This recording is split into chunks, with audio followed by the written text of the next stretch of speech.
हरी साला सोनुआ कहीं रोतारी। चल भाई चल भाई चलो। अरे सोनू भाई का भइल बा हो, काहे रोता रहो?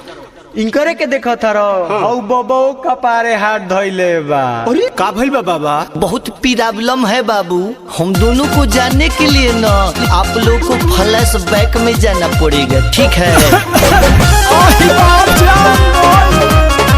जल्दी आइए कि ना।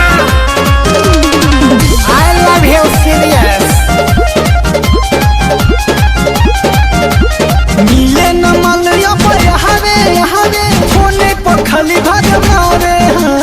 का कहिए भाई हमरो वाली कोरोना के फायदा उठावे। का भाई तोहरो वाली धोखा दे दिए का। मिले न मलया हवे फोने पर खाली भर मारे। का कहिए भाई हमरो वाली कोरोना के ठुलू देखावे, कोरोना के ठुलू देखावे। असमन कहरे कि चाइना बोलन के भर मन हम गरियाई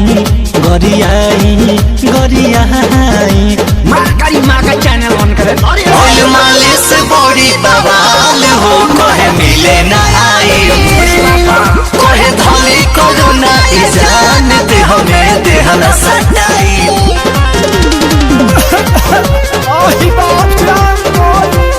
जल्दी आइए कि ना।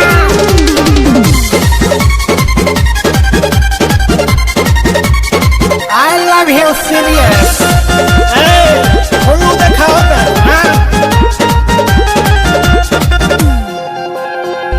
मिले के हमारा से कोई रहे वादा, अचक के बदल दिहला सापन इरादा, सापन इरादा।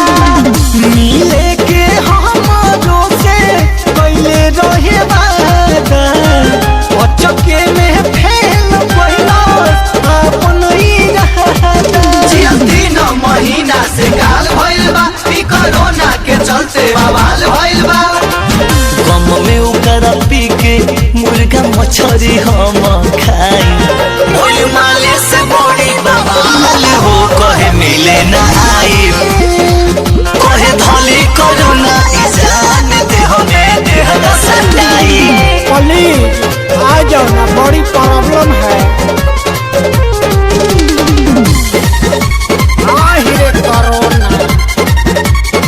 I love you serious।